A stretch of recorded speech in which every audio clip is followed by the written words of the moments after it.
Dixo Daily presenta. Bienvenidos.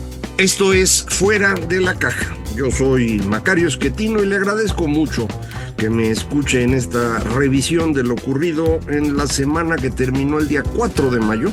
Yo grabo para usted, ya sabe, el lunes 5. Una semana en la que creo que el evento más interesante fue el pleito que agarró la señora Sheinbaum con el presidente Zedillo.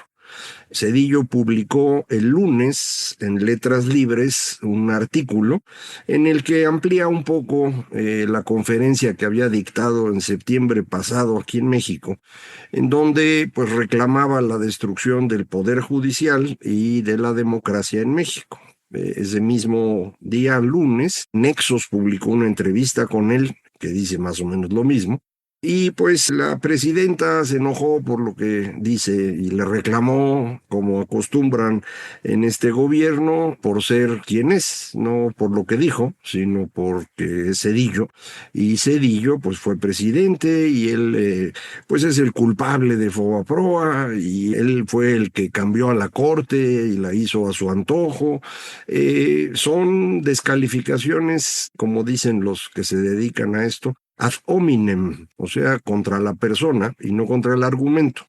Eso se hace cuando uno no tiene argumentos y es lo más frecuente que hemos visto con López Obrador por décadas, pero sobre todo en su gobierno y con sus seguidores. Esto es algo muy frecuente de muchos de ellos, pero bueno, ahora quien está a cargo de la presidencia repite el mismo mecanismo, ataca a Zedillo, y él respondió durante la semana con 3 cartas que circularon en redes, que yo digo que están mejor que el artículo que publicó.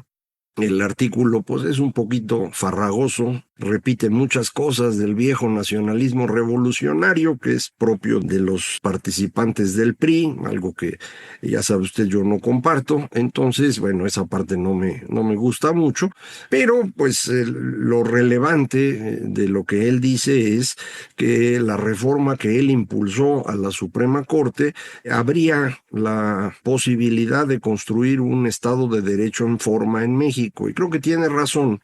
Le dio esa reforma que se hizo poco antes de que viniera la gran crisis del error de diciembre. En esa reforma se le daba a la Suprema Corte la capacidad de ser el Tribunal Constitucional, es decir, resolver distintas interpretaciones que pudieran tener sobre la Constitución órdenes de gobierno distintos, la presidencia, el Congreso, los gobernadores, presidentes municipales, y esa es la razón por la cual empiezan a aparecer controversias constitucionales en gran cantidad después de esta reforma, es decir, a partir de 95. También esta reforma facilitó que las personas se defendieran del gobierno. A lo mejor usted no le tocó o ya no se acuerda, pero en los años 70, si el gobierno decidía expropiarle un bien a alguien, ese alguien no se podía defender. Era prácticamente imposible lograr que el gobierno retirara la expropiación. Entonces había que negociar con ellos antes de que lo hicieran y pues muchas veces avisaban con tiempo porque pues ya sabe usted, en la negociación se intercambian favores, ¿no? Entonces algo se lograba ahí, pero pues el gobierno se quedaba con los bienes de usted. Fue algo muy frecuente en el siglo XX, así se hizo lo que llaman reforma agraria, expropiando haciendas, terrenos, lo que fuera, en muchas ocasiones sin pagar ninguna indemnización, aunque la Constitución lo dijese. Ya en los 70 pagaban, pero pagaban usando el valor catastral del inmueble, que estaba muy rezagado frente al valor comercial, y entonces pues acababan saqueándolo a usted, ¿no? Esto prácticamente se acaba con la nueva corte, porque se pudo uno defender. Y fue una de esas expropiaciones en donde se defiende un privado, lo que llevó al desafuero del López Obrador. Usted recordará un terreno que se expropia en Santa Fe para construir un camino, lo hace todavía, si no me equivoco, el gobierno de Rosario Robles en la Ciudad de México, pero la persona que tenía ese terreno, o que decía tenerla o lo que fuera, pues dice que no y quería que le pagaran una indemnización razonable, según el razonable, que eran muchos millones. El gobierno de la ciudad no quería hacerlo, pero no respondieron a la corte, sino que simplemente no le hizo caso López. Eso es el desacato a la orden de la corte. Y por desacato había que castigar a la persona que hace el desacato. En ese entonces no estaba totalmente definido este delito o esta falta administrativa, no sé cómo se dice, y en consecuencia había que quitarle el fuero a López Obrador y luego procesarlo sin que el delito tuviera una pena clara. De ahí se creó el cuento de que el objetivo del desafuero era sacarlo de la carrera presidencial, y con eso logró López Obrador convertirse en víctima y sumar un gran apoyo a su causa. Así es como se mueve de ser jefe de gobierno a ser una figura nacional que puede competir por la presidencia. Y compite en 2006 y pierde. Y no le gustó perder. Y como no le gustó perder, pues dijo que era fraude y con eso se volvió una víctima más grande. Para el que tenga duda de cómo funciona esto, ahí está el caso de Donald Trump en Estados Unidos, que perdió la elección en 2020, dice que hubo fraude, atacó su gente al Congreso estadounidense en enero de 2021 y a pesar de eso volvieron a votar por él, porque esta idea de que el Estado es un ente abstracto que puede abusar de ciertas personas que son liderazgos populares, pues vende mucho. Y así fue con López. Hace un par de días publicó Fernando García Ramírez en Letras Libres un muy buen texto diciendo, oigan, si de veras 2006 había sido un fraude, ¿por qué no lo investigaron? Ya que estaban en el gobierno. Así como dice ahora la señora Sheinbaum que quiere investigar lo que hizo Zedillo hace 25 años, pudieron perfectamente en 2019 investigar lo que había ocurrido en 2006 y entonces demostrar que efectivamente le habían hecho fraude a López, pero no lo hicieron. Y no lo hicieron porque no fue cierto. Fue la gran excusa que tuvo López por no haber hecho una campaña exitosa y no la hizo porque era bien necio. Ahora para 2018, pues lograron que no cometiera tantos errores, traía muchísimo apoyo de estos damnificados por las reformas y bueno, pues los del otro lado tampoco compitieron muy bien, entonces acabó ganando y ya ve usted todo lo que ha pasado, que ha sido esencialmente lo que hemos comentado aquí en muchas ocasiones y mucho de eso yo lo había escrito en décadas pasadas, hablando del peligro que era el señor, pero bueno, ya pasó. Y ahora la señora Sheinbaum quiere vengarse con Zedillo, porque Zedillo le dice, oiga, la corte que yo construí funcionaba para tener un país mejor, permitía ir construyendo un Estado de Derecho. Lo que ahora hacen no va a permitir nada, no va a llevar a un México más exitoso, con más cumplimiento de la ley, no tiene nada que ver con la democracia liberal, aunque sí con la democracia, digamos, plebiscitaria, ¿no? Una democracia simple, en donde, órale, güey, que voten, ¿no? Aunque no haya reglas claras, aunque los que cuentan los votos sean otros, aunque no puedan entender qué están eligiendo, que voten, porque eso es democracia. Bueno, ya lo platicamos aquí, los que van a competir por el Poder Judicial lo están haciendo ya, sus campañas, con dinero que tiene que venir por fuerza o de grandes empresarios, o del gobierno, o de los criminales. No hay otro lugar. Y pues esos tres actores van a definir quiénes son los jueces, los magistrados y los ministros. Así que actuarán en beneficio de ellos. Eso nos puede llamar Estado de Derecho. Entonces, pues estamos camino a una desgracia. Y por eso mi opinión es que no hay que convalidarla y no hay que ir a votar. Entiendo que muchas personas piensan que siempre hay que ir a votar porque eso es un deber y un derecho de los ciudadanos. Yo digo que cuando no hay condiciones de competencia reales, eso no es una democracia liberal y uno no tiene ninguna obligación, a quien que haga lo que quiera. Eso sí, no hay ningún problema. Bueno, este conflicto no sé exactamente en qué va a acabar. Yo no conozco personalmente ni al señor Zedillo ni a la señora Sheinbaum. Nunca me ha caído muy bien Ernesto Zedillo por razones inexplicables, pero no me cae bien. Ya ve, hay personas que no le caen bien a uno. Sin embargo, creo que su presidencia fue razonablemente buena. Arrancaron muy mal en una incapacidad de conciliar con el gobierno previo, el de Salinas, una salida al problema gravísimo que ya traíamos, sobre el que yo había escrito un año antes. Era evidentísimo que íbamos a llegar a donde llegamos, al error de diciembre.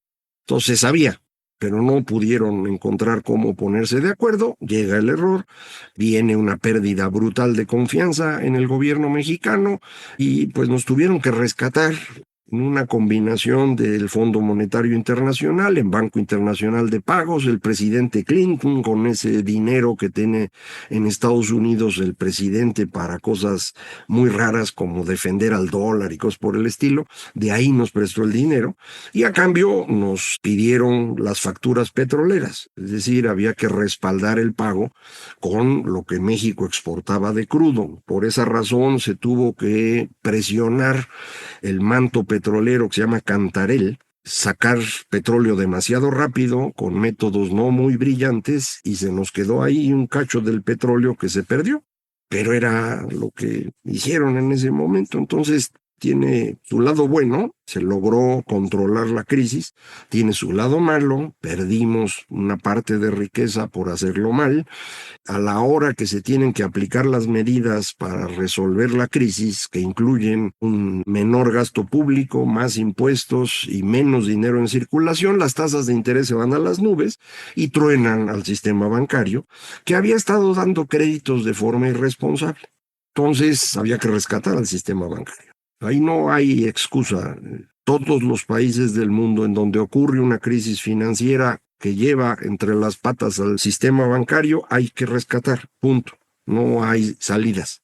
En los años 80 hubo crisis en Chile, en Suecia. En los 90 tuvimos crisis en Brasil, en Rusia, en los países del sureste asiático, en México mismo. Y lo que pasó en la gran recesión de 2008 en Estados Unidos fue igual. Hay que rescatar, no hay salida. La forma del rescate en México resultó bastante razonable. El costo terminó siendo relativamente bajo, se fue administrando en el tiempo. El crecimiento de la economía, que ocurrió casi de inmediato gracias a la devaluación, todavía era tipo de cambio fijo, la devaluación del peso y el ingreso al Tratado de Libre Comercio, pues nos dio 4 años de crecimiento del 6% anual. Y con eso la deuda de Fobaproa se diluyó muchísimo. Se rescató esencialmente a los ahorradores, muchos banqueros perdieron ahí su dinero, debe haber habido tranzas, como es frecuente en todas partes del mundo, pero especialmente con nosotros, y bueno, pues hay muchos morenistas que estuvieron en ese momento en donde estaba el dinero, entonces también deben haber agarrado su cachito. No sé si de veras quieran investigar todo, pero bueno, así fue como ocurrió ese asunto. Creo que una investigación seria del sexenio de Zedillo, pues le va a dar una buena calificación al señor, insisto, aunque no sea de mis simpatías. Una evaluación seria del gobierno de López Obrador sería un desastre para López Obrador. Se puede hacer, ya la hicimos, ya la hemos platicado aquí, ya publiqué un par de libros al respecto, hay muchas personas que lo están haciendo y como le digo, no hay nada que pueda uno celebrar de lo que se hizo. La única cosa que todo mundo sigue pensando que fue un éxito fue el incremento a los salarios mínimos. Creo que esta opinión se va a ir borrando con el tiempo y más rápido de lo que creen, pero como todavía sigue teniendo un cierto crecimiento, pues lo siguen festejando. Eso es en lo que corresponde al proceso de deterioro político que hemos estado analizando. En la parte de la economía se publicó en la semana la recaudación, los datos de finanzas públicas en general. Ya nos había dicho la señora Sheinbaum que habían tenido una recaudación excepcional en el primer trimestre y ahora se confirma. Hay una recaudación grandototota en el mes de marzo. Acuérdese que en marzo y abril tenemos Semana Santa. A veces cae de un lado, a veces cae del otro. Dependiendo dónde cae, la actividad económica es mayor o menor y la recaudación también. Entonces, siempre es conveniente comparar el bimestre marzo-abril con el bimestre marzo-abril. Si uno compara nada más los 2 meses de marzo, como ahora se hace, pues el crecimiento se ve excepcional, sobre todo en impuestos sobre la renta. Cuando compara uno marzo contra marzo-abril, el crecimiento existe, pero ya no es tan grandote. Y en el caso del IVA desaparece por completo. Hay también un crecimiento en la recaudación de impuestos sobre importaciones. No sé exactamente la razón, a ver si un día lo averiguo. Pero bueno, esta recaudación excepcional, que hacen bien en celebrar, no sirvió de nada. Durante el mes de marzo crece el déficit. A pesar de que recaudaron como nunca antes en la historia, el déficit es más grande, lo cual significa que está creciendo a un ritmo que es insostenible, ya lo habíamos dicho. Si uno calcula con la medición de deuda más amplia que hay, que se llama requerimientos financieros del sector público, si uno calcula el crecimiento anual, estamos en el orden del 5.5% del PIB. Es un déficit muy grande. Y ese déficit está provocando que, a pesar de que las tasas de interés bajan, el pago de deuda, el servicio de la deuda, el costo financiero, como se llama en las cuentas públicas, está creciendo.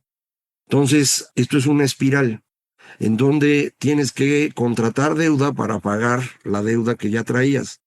Y es tan grande lo que tienes que contratar que el pago para el siguiente mes va a ser un poquito más alto, y para el siguiente también, y para el que sigue.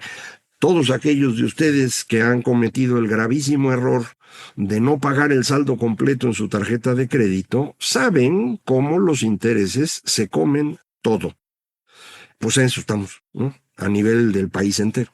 El por qué las agencias calificadoras siguen pensando que México no tiene problema es algo inexplicable para mí. Los datos son clarísimos, no hay cómo cambiar la tendencia, salvo que se decidieran ya a cerrar Pemex, por ejemplo, o que aceptaran la idea de bajar lo que están entregando de pensiones, o al menos que se lo vaya comiendo la inflación. Solo así podrías detener la espiral. Pero esas dos cosas van exactamente en contra de lo que estos gobiernos, el anterior y el actual, han estado promoviendo, así que no lo van a hacer. Entonces no hay manera de parar esto. Mucha gente dice, tú llevas diciendo esto desde hace años y no ha habido crisis. Pues ahí están todas las cosas que he dicho, están impresas también en los libros, en el Financiero. Lo que yo decía y documenté es que íbamos a entrar en una crisis fiscal, que es exactamente en donde estamos. Esa crisis fiscal se transformará en económica en el momento que nos quiten el grado de inversión. Eso no depende de mí, lo deciden las agencias calificadoras. Vamos a ver cuándo lo hacen. También depende mucho del contexto internacional. Ahorita, como andan las cosas, pues yo creo que las agencias prefieren no moverse para no cometer un error, pero en algún momento lo harán. Y esto nos lleva al tercer proceso en el que estamos, que es el global precisamente. La semana pasada se recuperaron bastante los mercados financieros, ya casi borraron, o ya habían borrado el Liberation Day, el 2 de abril, cuando vino la tragedia del señor Trump. Eso pasa en las bolsas, lo demás no está mejor, ¿eh? El dólar se ha depreciado del orden del 7-8% contra otras divisas. El petróleo me preocupa bastante, pasó de 75 a $60 por barril, y eso casi siempre es señal de una recesión en proceso. Hay ya mucha información sobre barcos cancelados que iban a llevar importaciones de China a Estados Unidos y han estado cancelando porque ya no van a vender. Lo que tarda en llegar el barco, un mes, mes y medio, pues es lo que va a tardar en que se empiece a notar el desabasto. Se están comiendo ahorita lo que tenían en sus inventarios y bueno, no sé si en este mes o en junio o en julio, en algún momento empezarán a faltar bienes en Estados Unidos y va a haber bronca. Ya entiendo, hay broncas en China porque muchas empresas están dejando de producir porque no pueden venderle a Estados Unidos, y eso pues, está trayendo consigo despidos, desempleo, y la gente obviamente se enoja. Entonces vamos a empezar entrar a esta segunda fase de la locura del rey Donald. A ver cómo nos va. Mientras, como le digo, aquí vamos a seguir platicando, mientras no apliquen la ley censura, ¿verdad? Muchísimas gracias. Esto fue Fuera de la Caja.